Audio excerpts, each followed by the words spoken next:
I'm your host, the Reverend Leland Udell, and we're delighted you tuned us in here on Adelphia Cable. We're talking about a new subject today, and we'll do that for a few months. Earlier here, biography goes behind.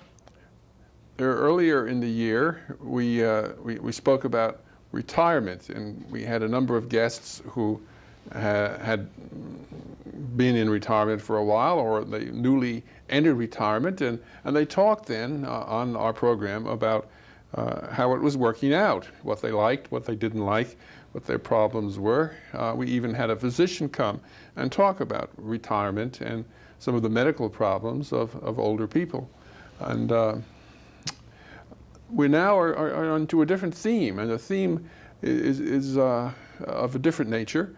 I'm interviewing, and this will be my first guest today, interviewing people who have a spiritual life of their own. One might say they're religious, if you want, but that term seems to be negatively loaded these days. The more popular term for many people seems to be that have a spiritual life. So I'm going to be interviewing clergy, lay people, of all faiths, Mohammedan, Buddhist, Roman Catholic, and today a Lutheran pastor is our guest, the Reverend Rick New. He is the pastor of Ascension Lutheran Church in South Burlington. And what I'm asking him and all of the guests who will follow in the summer months, I'm asking them to talk about what makes their heart warm in their own personal faith. What is it personally that they find vital to them as in their spiritual life? As in this case, for Rick, Pastor Rick, people who are practicing Christians, but it could be practicing Mohammedans, whoever the guest might be.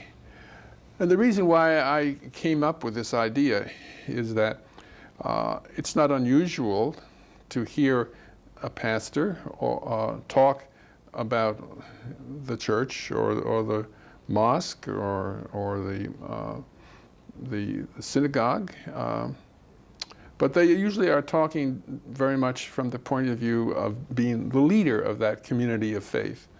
And so I'm asking people now this summer to talk about themselves. What is it that makes them tick as far as their worship and their spiritual life?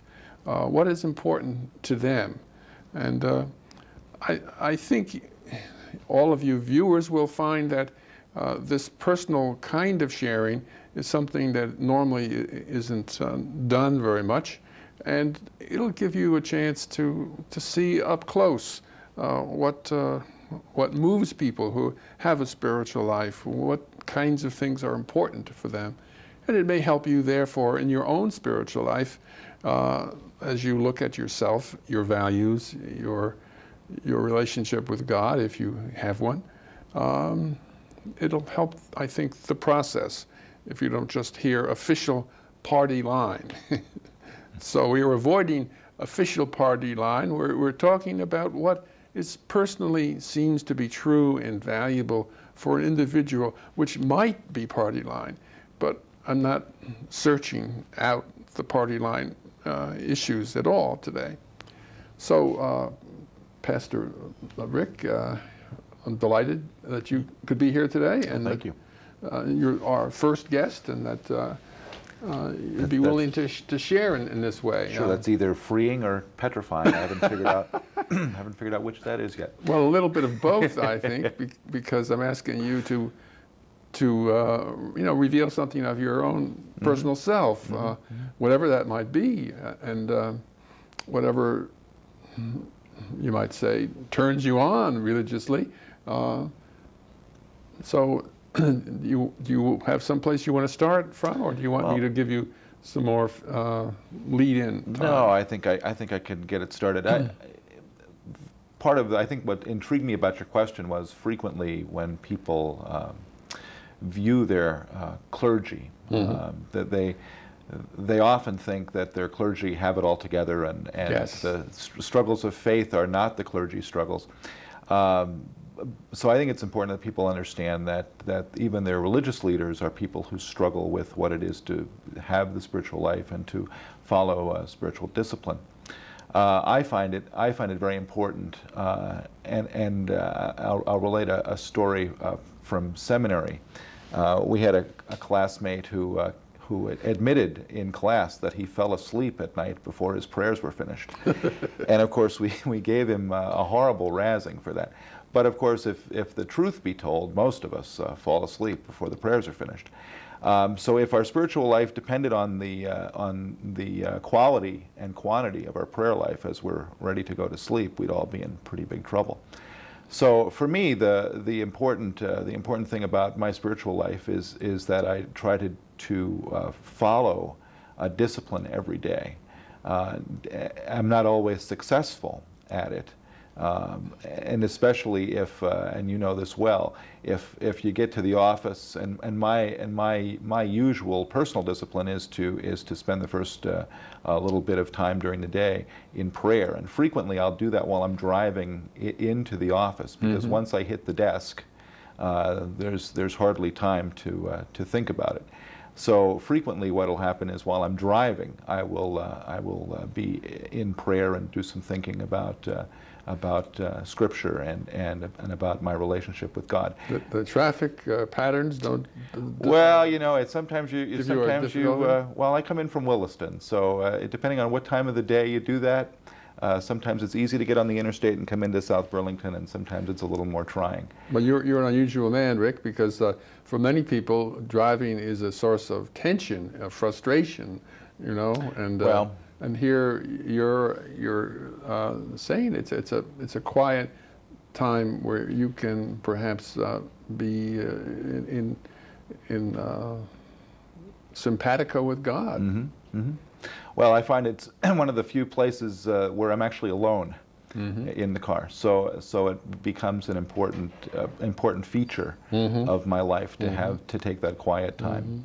To think about and reflect upon God and what is going on in life, but that's not, of course, the only way that my spirituality gets played out. I found early on in my life that conversation with God was a very important thing for me, and being a person who's an extrovert, I like to talk more than I like to listen. So it took a long time for me to understand as a teenager and into my early 20s that the other half of prayer is quiet, and so to structure in time for conversation that also includes quiet time of reflection, so that you can listen to the response, was very important. Do you want to flesh that out Sure. for our viewers, because we can't just drive over to St. Swithin's on the mountain and sit down and talk to God, you know, make an appointment with his secretary or her secretary. We can't do that. But I agree with you, one can talk with God. So you want to tell people a little bit, how do you have conversation with God? Well, this is going to maybe sound a little crazy to some people, but I just talk about what I need to talk about, and I give it voice, literally. I find it very helpful to pray out loud, so that I also hear what I'm saying. You address God by name, by you, name, and you pronoun you, yes, not it, or right. or I pray out loud, lift the concerns that I have out loud, so that I also hear them. I mean, I think it's a little different than having things happening inside your head. You know, and again, I'll confess I'm an extrovert, so we like to do things outside of ourselves, and so speaking out loud with God it may not be comfortable for everyone, but I find it very helpful to be able to put those things for which I'm concerned or have deep feeling out, so that I also can hear them, and then in a way see them in a different light, as I ask God to participate. Can you respond as to how God converses with you after you have spoken your words? Yeah. Frequently, what will happen is as I'm speaking, you'll have a sort of an aha experience where you've seen something a different way that you may not have thought about it or looked at it before, and in my way of thinking, that's an answer to the prayer. Mm-hmm. But we have to be quiet enough to be able to have those aha experiences, Yes. and to know enough to be still to listen for them. I don't think that all prayers are answered in quite that way, but there are occasionally the times when I've prayed, and then in the sheer act of praying, something has crossed my mind that allows me to see the situation in a very different light, and to shed some light on the next steps to take, or the way to approach an issue.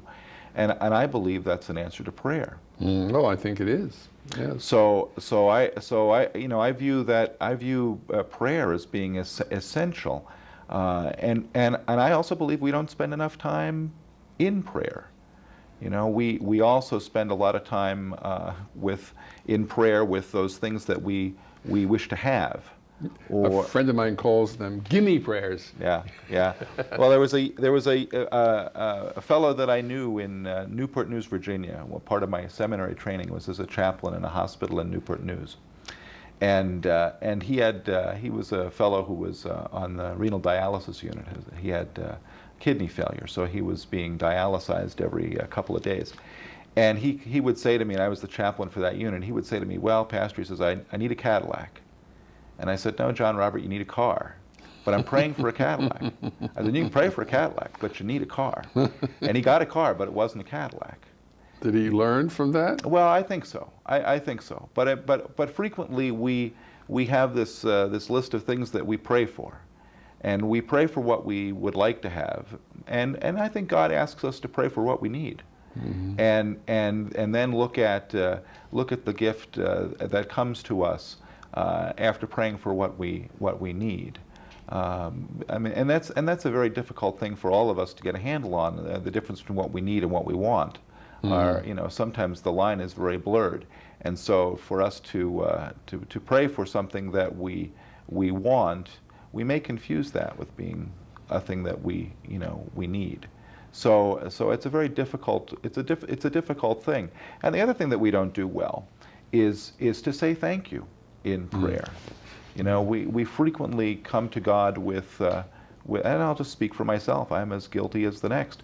We come out and speak to God with our hand out, or with a list of heavy things that weigh heavily on our hearts. I mean, we can't look at say, for instance, Kosovo without a very heavy heart. So we go to God with these concerns, but we also need to go to God and say thank you. And in fact, the prayer of the early Israelites always started by saying thanks to God, and by giving God the title of God Most High, mm-hmm. and giving thanks to God for the many things that God has given before they even ask for anything, mm-hmm. to put in perspective that it is God who gives us all that we have. The word Eucharist, meaning, mm-hmm. for those viewers who don't know what it means at all, is the Holy Communion or Mass, and Eucharist means Thanksgiving. Thanksgiving. Yeah. Right. Yeah. So that's very interesting. So I'm just summing up a little bit here and reflecting on what you've said, Rick. So when you are telling God some of your heartfelt concerns, then sometimes the way God responds is to give you a new insight, mm-hmm. into what those concerns are about. Mm-hmm. Would you say it that way? I would. Yeah, I certainly would. Mm-hmm. I certainly would. And it would not necessarily be. I mean, I can't say that my prayers have ever been answered in an earth-shattering way. Mm-hmm. But always when I've been able to discern that my prayer has indeed been answered, it's been very subtle. It's been sort of an aha, like the little light bulb goes on. Mm-hmm. I mean, the mm-hmm. trumpets had never sounded, but mm-hmm. the light bulb has gone on, And to me, that's important. And how many times do we miss the light bulb because of our busyness and our inability to reflect and to sit back and to listen? So for me, the spiritual life is very, very important, because it's the only counterbalance we have to our culture. And our culture is such a fast-paced, in many ways, self-serving exercise, that the only counterbalance that we have, at least from our Christian tradition, is the spiritual life. And you know, I can see the advantage of people who have chosen to devote themselves to lives of prayer, set apart from the world, because it's purely the only balance that we have to the rest of what we do in our culture. So if we can each take an opportunity each day to set ourselves apart from the busyness of living, then we have the opportunity to find our center, if you will, in how we live from our Christian understanding, our life in the world. You know, which is, I think, what the job and the role of the church is to help people understand how we live that Christian vocation in the midst of the society in which we live. And in order for us to do that, of course, there has to be a point where we retreat a little bit from the activities of daily life to figure out how it is we respond. We tend to be brainwashed by our culture, and by our jobs and by our responsibilities. There's so much pouring in on us that we have very little time to become centered in God. And we take more and more opportunity to get more and more stuff, piled in. Many of us start our day by checking our email, and so it starts, instantaneously, and we have no way of really shutting down unless we retreat. We have television, radio, telephone, and email, and it all hits us with its own demands. And the only way for us to figure out who it is we are and how it is we are to live, I think, is to retreat. Speaking personally here for our viewers,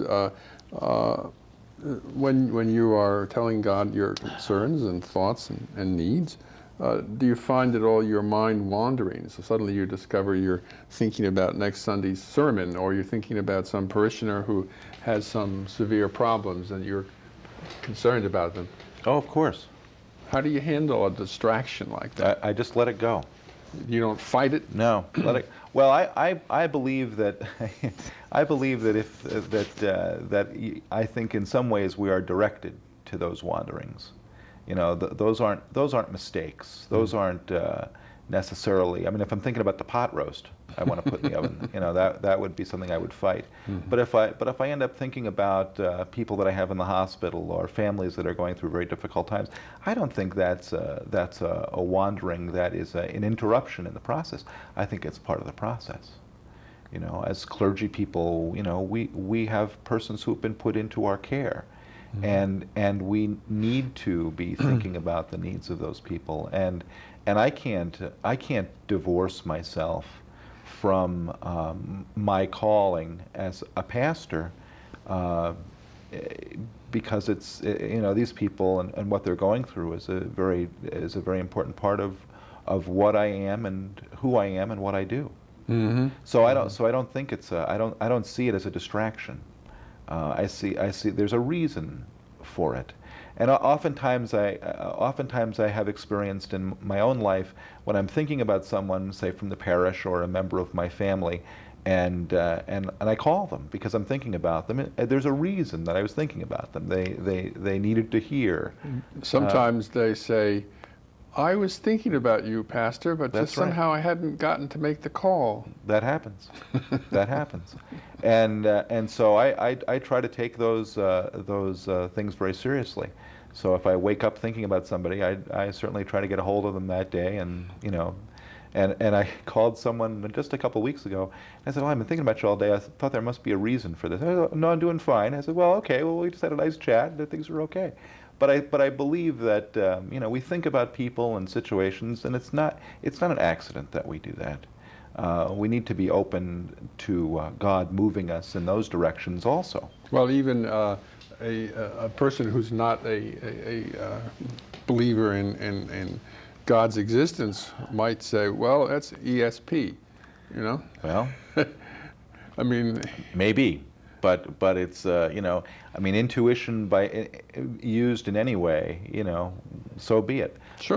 But if it connects us with you know, helps us to be connected Sure. with another person, and especially if that contact with the other person is important to them, it's not something we should take lightly.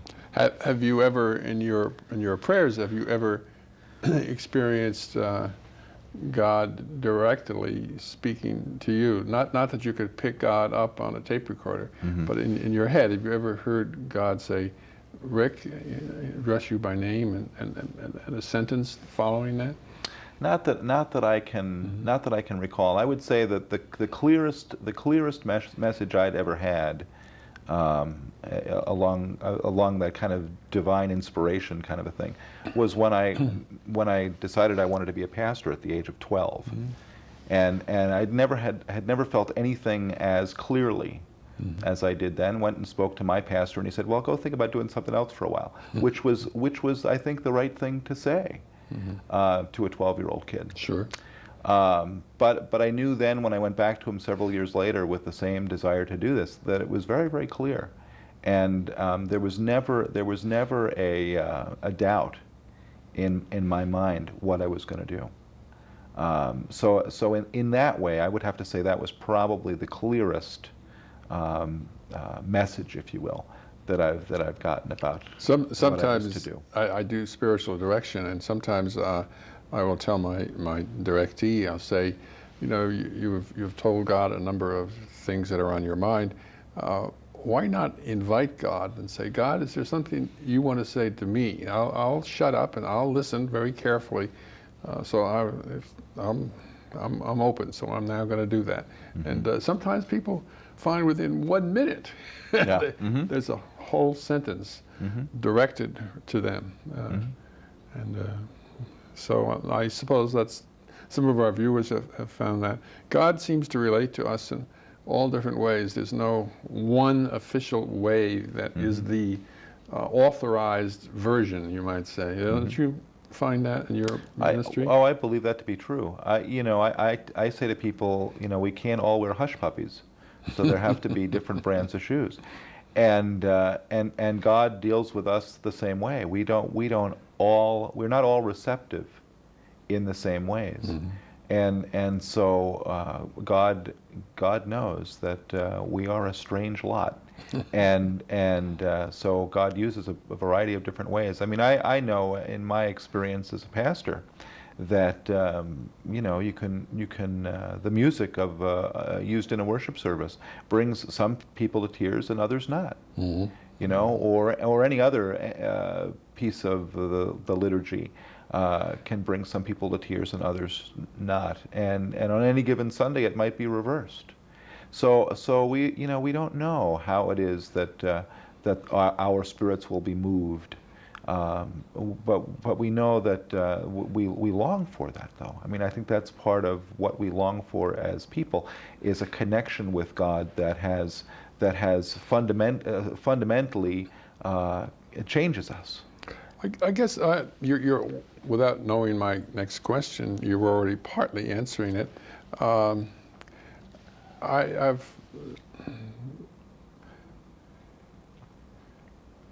guess the question is, going back to what I said at the beginning, what is it that warms your heart about your faith? What is it that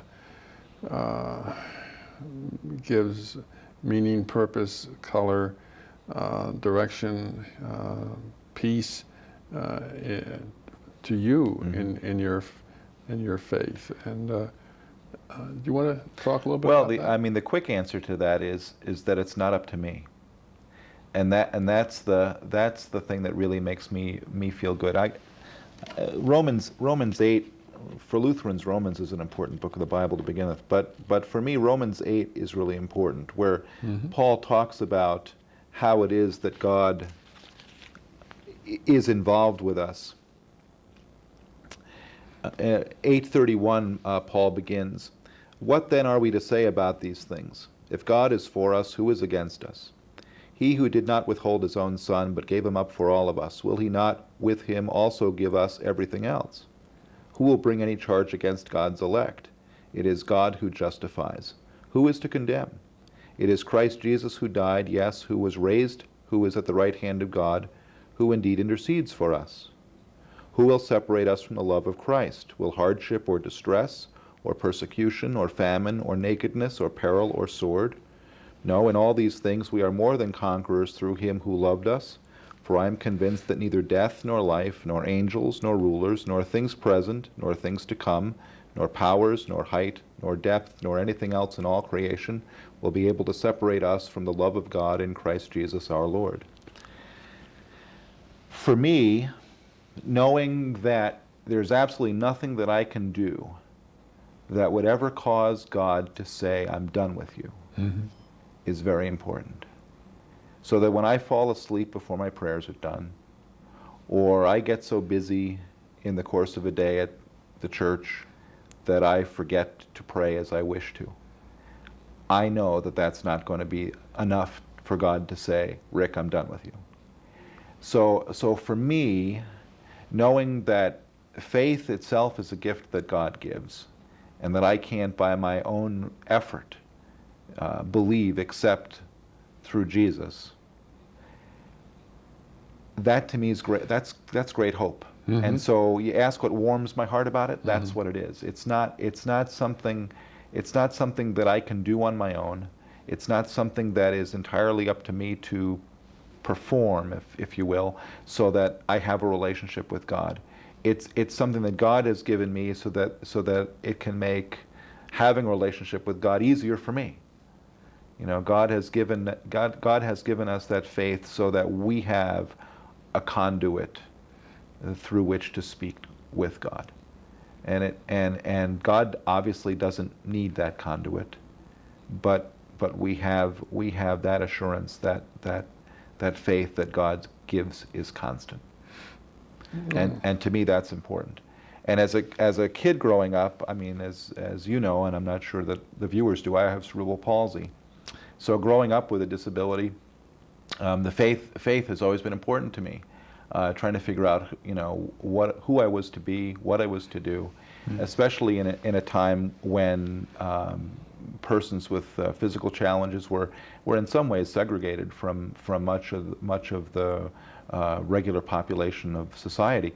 So trying to figure that out, you know, and when I was a kid, you know, my parents worked hard to kind of break the norms. So I went to public school and I did a bunch of stuff that up until that time was not usually done. So faith for me and church for me was a very important part of helping me to form my identity and who I was and what I was to do. If it were up to me and I were able-bodied, I'd probably be playing baseball. I mean, that's my hobby of choice. But I didn't have a body to play baseball. So the next large piece of my life is this life of faith. I was raised in a household where church and the way we lived and how we made decisions was based on our relationship with God. So that was a very integral part of my being raised. So as a kid with a physical disability, and you try to figure out, well, what's God doing here? You know, and people would say to me, well, you're upset with God because this is going on.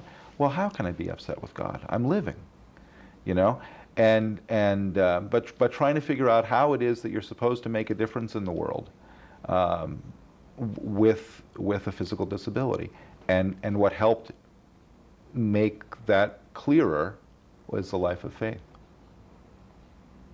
In a sense, I think I'm somewhat repeating what you said. a sense that you are acceptable to God the way you are. Mm-hmm. It's not that when you become perfect, you'll be acceptable to God, or when you do some wonderful thing in life, you'll be acceptable to God. But as you are, that I think that would warm anyone's heart to feel that way. Because so many people, and you know this as a pastor, so many people grow up having a poor self-image of themselves, grow up feeling they have failed, grow up feeling that burdened down with guilt, and they really don't have any sense of being nurtured, accepted, loved, and supported, cared for. And I think, as I hear you, you're saying, Rick, that your family helped you in that way, but even more, God helps you. Well, the church for me, the congregation in which I grew up, was a very, very welcoming, very nurturing place. So you know, my CP was not an issue, and you know, I was always Freddie News boy, my father's boy, and people, even to this day, when I went home to visit earlier in the year, you know, recounted the stories of my father would carry me into church because I couldn't walk on my own, and you know, who would lock my braces in place, and you know, people just recounted all these stories as if they were, you know, I try to forget all those stories, but for them it was important because for them it helped them to see that their church, of which they were a part, was a place that was welcoming and embracing, and for me as a pastor, that's the kind of atmosphere that we try to foster in our congregation, so that people can come with their bumps and bruises and their hurts and, you know, the open sores, and find acceptance, because we're all there. I mean, that's the you know, the point is, none of us has it right. No, it's the human condition. That's right. None of us has it right. And to think that we have to have some level of expertise before we can belong to the church and be God's children, we're missing out on the freedom of being who we are in the eyes of God. So if we think we've got to wait for something stellar to happen before we can be a part of this, we're doing ourselves a great disservice. And if we have congregations that feel that way, well, then they're not open and accepting of people as they are. And we don't get it right all the time, but I certainly like to hope that as the church, people can come and feel welcome as they are. There's a sentence in the Psalms that has been important to me and in my ministry to others, where it says, "When my father and my mother forsake me, the Lord taketh me up." You know, so even when the best of your own paternal and maternal love as a human being, as a child, as an adult, when that fails, God will take you up.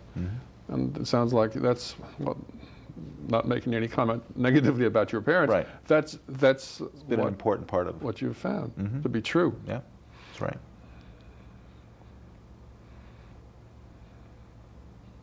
Yeah, it becomes an interesting faith, and to say that faith is a struggle. I mean, you know, I guess I started by saying that people in congregations see their pastors as having it all together. Well, faith is a struggle, and I try to say to folks at Ascension that struggle and conflict are good words. They're not dirty words that we shouldn't say or feel. But struggling is a good thing, because the faith is a vibrant, living, active experience, and doubt is not the flip side of faith. Doubt and faith go hand in hand. If we were to take offense in what we hear, that's the opposite of faith. If we were to be offended by the good news, then that's the opposite of faith. But to have questions about it and to wonder about it and to struggle with it. That's, you know, struggling is the cutting edge of where our faith is going. I think those things that we struggle over tend to be for us those things that where our growing edges are. And I mean, I could tell you stories of my own growing up where I drove my pastor nuts because he, you know, I would come to him every summer and say, well, I can't possibly believe such and such. And he'd say to me, well, go to church, say the creed, you know, do it. Just do it. You don't have to necessarily believe it. You can have trouble with it, but do it. Don't stop saying the words. Don't stop thinking about what you're saying. Don't stop reading the scriptures. And he was right. You go through these times where you try to put together pieces of our faith that, when one looks upon it from the modern point of view, are very difficult to understand. I mean, the virgin birth on a 21st century understanding makes very little sense, as does, you know, proving the resurrection. So as a student, as a college student, I wrestled with all of these things, as many people do. Sure.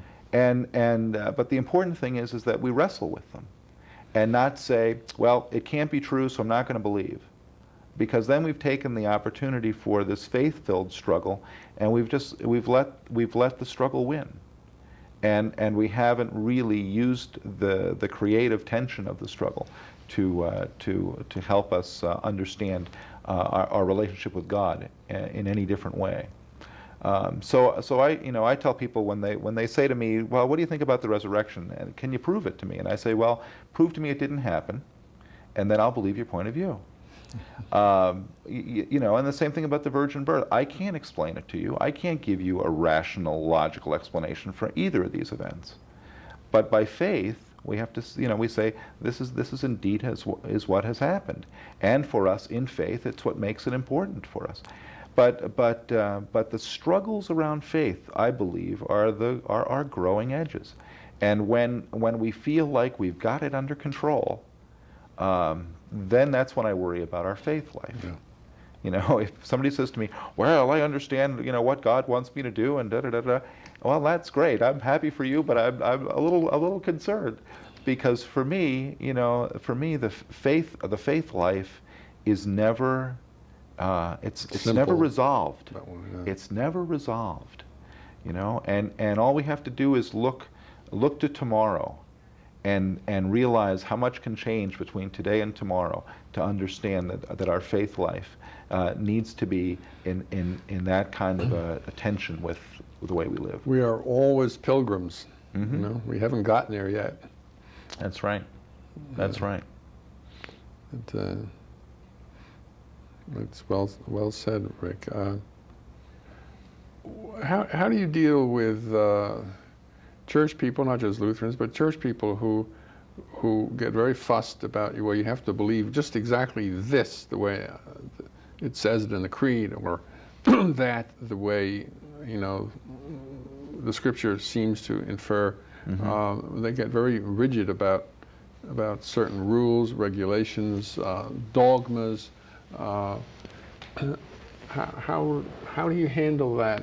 Because so often when people get very uptight about rules, dogma, and regulations, the whole life of the Spirit is gone.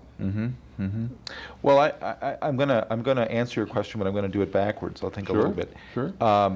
When someone comes up to me and talks to me, and they really are hanging on to the rules, I have to ask myself the question, you know, what is this person afraid of, or what are they hiding from, or, you know, I want to ask the question to try to figure out what it is that this need for being dogmatic, shall we say, has supplanted. You know, what have they thrown this in place of that's missing for them? So when someone comes up to me and is that kind of dogmatic about these things, I say to them similar things as I said earlier. I mean, we can't all wear Buster Brown shoes, and so we have to look at, you know, our church fathers and mothers the Apostles' Creed wasn't enough. So the Council of Nicaea, we had to say it again, and and then Athanasius, and we had to say it a third way. And I mean, it isn't as if we understand all there is to understand about the faith, as if it were cold and calculating. Mm-hmm. So I mean, if you were to say to me, we have to believe it this way because it says it in the Bible this way, well, but we can also find things in the Bible that Jesus says a different way, and it gets to the same end, but you can look at it, for instance, it's the great debate over whether it's enough just to believe to be saved or to believe and be baptized to be saved. Jesus says it both ways mm-hmm. in the Scriptures. Mm-hmm. So what's it going to be, folks? So we can take dogmatic stands on anything, and we can find positions to support our position in the Bible on many dogmatic stands. We can also find positions in the Bible that would refute our dogmatic stand. Mm-hmm. So where do you draw the lines? So for me, I believe we have to look at kind of the totality of what we understand about God from the Hebrew Scriptures, starting with the earliest writings of our Judeo-Christian tradition, through, in our case as Christians, through the New Testament. And what is it that God is trying to do? God desperately wants to have human beings in relationship with God, where God is God and the people are the creation, and where the lines are clear. Mm-hmm. And all of salvation history has to do with people turning away from God, and then when things get bad, they're turning back, and God being gracious and welcoming them home, and it's this whole cycle. So if we do those things in our faith life that promote relationship with God, then I believe we're doing the right thing. Mm-hmm. If we use dogmatics or dogmatic stances to separate ourselves, then we're using the very tactics that human beings have used since we were created to separate ourselves not only from one another but from God. Long-winded. No, but I think you said it very well. Let me just look here. It's just about time now for viewers to phone in at 15 minutes after the hour, which maybe we're 1 minute early, but that doesn't matter. It's our program. We can do it as we wish. I want to invite you to phone in. We've been listening to the words of the Reverend Rick New, who is the pastor at Ascension Lutheran Church here in South Burlington. And we've been talking about what is it about your own personal spiritual life that warms your heart? What is it that really speaks to your heart? Notice I'm not asking people to talk about what's right and what's wrong, because those issues lead to a very different answer. And so I think there's a lot you people who've been watching this might like to comment on or ask your own questions about. So we invite you to do that. We have 15 minutes for conversation with you. We have our technician ready to receive your call.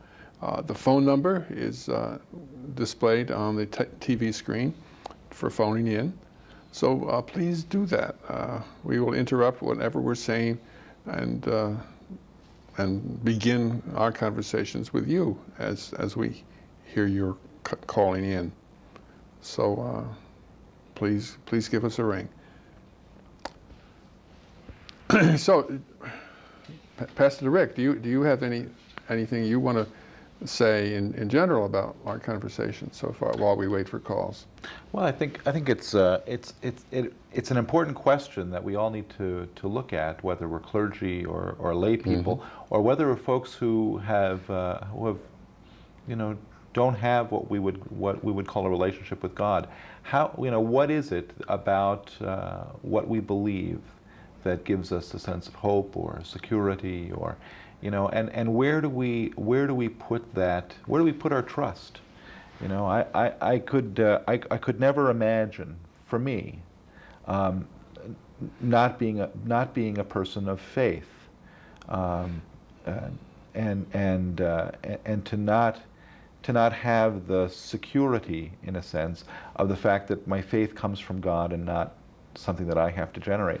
So when I speak with people who are not affiliated with religion per se, it's always been a question for me as to when the chips are down and push comes to shove, where do you get the sense of everything's going to be okay?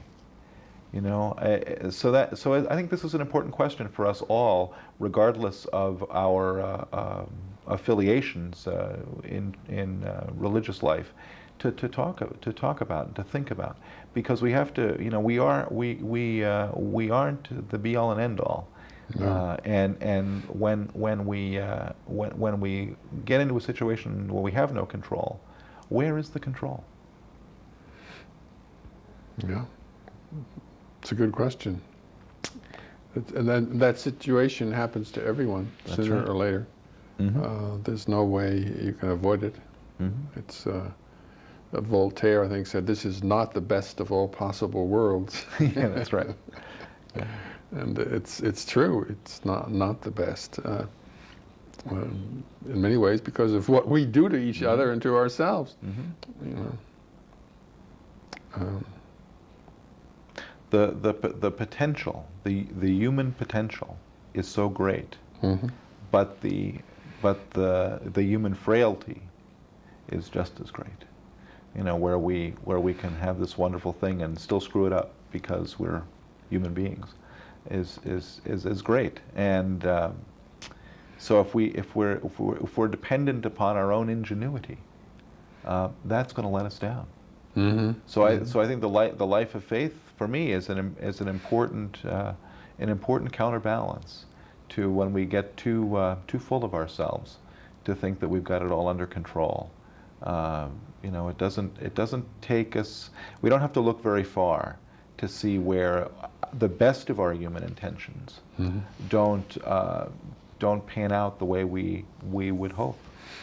And how we feel badly that in spite of our best efforts, the good that we tried to do, just doesn't come about because of the flip side of human nature. And so for me, the life of faith is a good counterbalance to that, to know that in spite of our human frailty, that God is there to take that disappointment of our human frailty and turn it into something that it can still be good. And we call that sin and forgiveness. I mean, mm-hmm. in the theological terms, and we need that forgiveness, in everything that we do. And when we think about it in those terms, to have a life of faith that is centered upon a God who we believe to be loving and forgiving gives us freedom to act in the world without having to worry about how it is we're going to pick up the pieces when we can't succeed. Forgiveness gives us freedom to work to make a difference. Would you like to say a few words about how people often put on their picture of God their own attitudes toward authority figures, or their own experience with authority figures? I've you know what I'm saying? Yeah. I think it's well, when we think about God. Well, I'll speak for me. When I think about God, when I was younger, God had a character that was so very, very different for me. and God was strong, and God could do whatever God wanted to do, which as a kid I thought was always great because I couldn't do what I wanted to do. Mm-hmm. Mm-hmm. Now as I'm older, I see God instead of, and God still, of course, is powerful and can do whatever God wants to do. But instead now, the attributes of God that are important to me are the compassionate attributes. Hmm. The attributes that can look at the mess that I have made and can still find in me something to love. Not the power and the justice and those kind of emperor-like qualities. They're still there, but the ones I think that for me are important in these years of my life are those compassionate qualities. Mm-hmm. Because when I look at the world around us, I pray God's crying and not angry. Mm-hmm. You know, with compassionate tears to see the world and to be once again compassionate and hold the world in a loving embrace instead of poised to throw it in an angry fit. So for me, those attributes of compassion are important attributes. I mean, I'm in with my wife Jean. We're in our parenting years, and so and our oldest is a burgeoning teenager, and so. You know, we are looking for those compassionate elements within ourselves to deal with our children, and I think that has a lot to do with it. I mean, I'm looking for those compassionate attributes of God to give me the kind of guidance and to give our family the kind of guidance, and of course our world the kind of guidance that we need to pick things up and to have the courage to continue. I'm sure you know this, Rick, but besides the historical Jesus was noted in the scripture for his compassion, the Dalai Lama, the current Dalai Lama, is also noted for his compassion and his emphasis on compassion. So you're in good company. Yeah. Well, I think the times of I hope we're learning this as a nation ourselves, that the time of force, the time of force no longer works. And so to look at ourselves and try to find ways of being compassionate, I think is the way that we're going to be able to look at the world and all that's in it. And to find out how we are to best take care of it. I mean, I think we have to look at things from the point of view of compassion. I want to address our viewers that we're talking now with the Reverend Rick New, pastor of Ascension Lutheran Church in South Burlington, talking about what in his spiritual life makes his heart warm. Our time is nearly up, but this is time for our viewers to phone in, to ask questions, to make statements, to say whatever is on your heart. We'd love to have you join our program right now. So just phone the number that you see on the screen, and we have, about 6 minutes left. Please call. We can have a significant conversation in 6 minutes, so please give us a ring.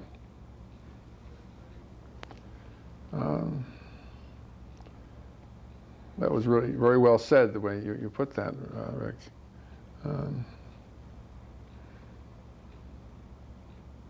I guess I have another area that like your comment about.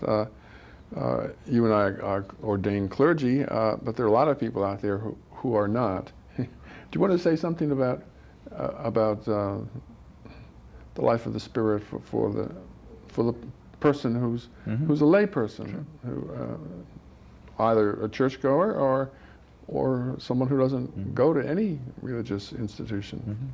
Well, first of all, Lee, I'm really glad that there aren't more clergy people, because we need good lay people. And I think that says a lot about the spiritual life of a lay person too. The spiritual life of believing people is no respecter of what your role in that worshiping community is.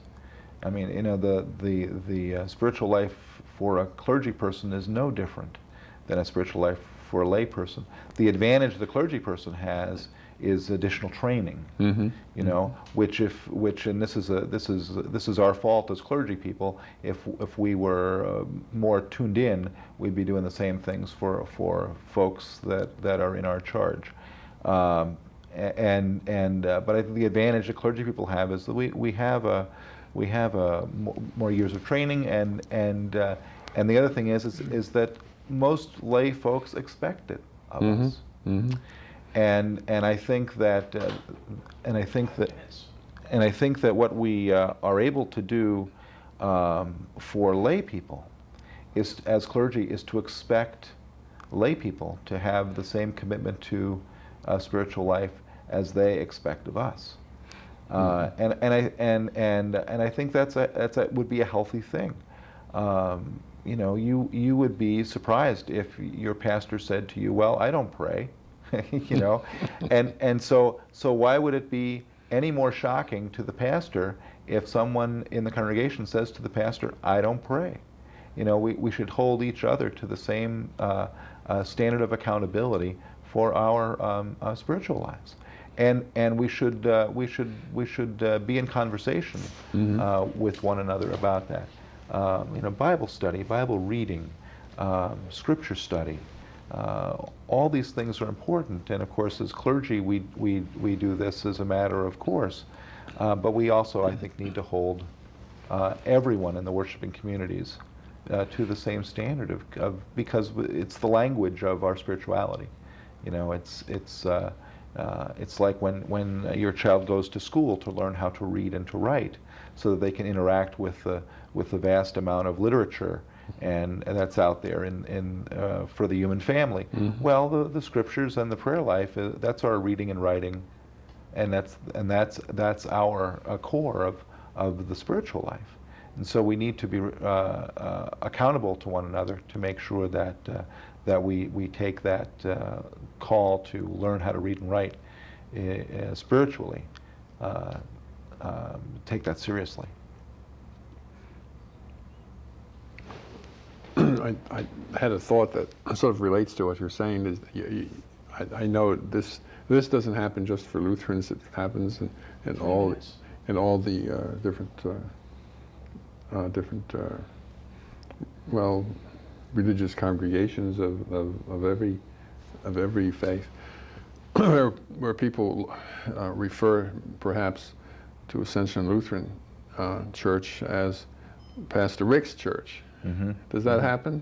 Not very often. Oh, good. Yeah, not good. very often. Do you want to reflect for our viewers about that issue, and what it does to the congregation if they really look at it that way? Yeah.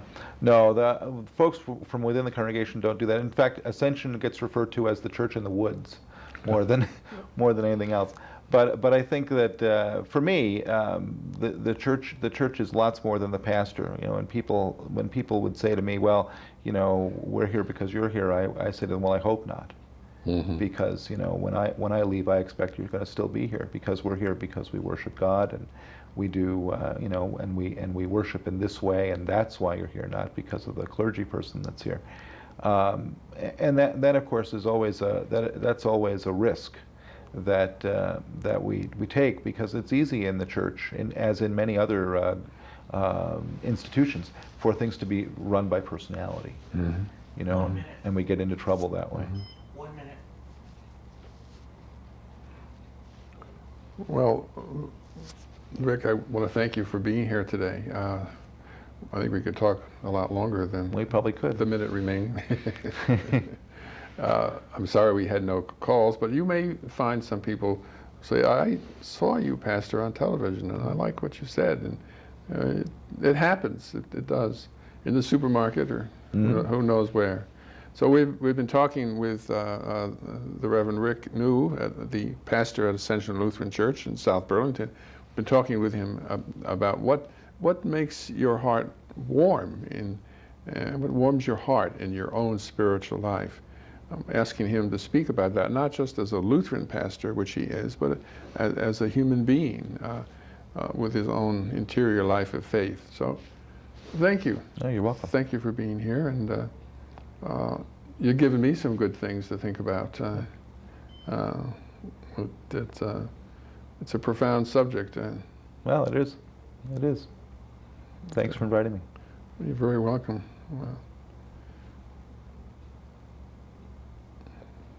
I can get you a copy of the program today if you would like that. Okay.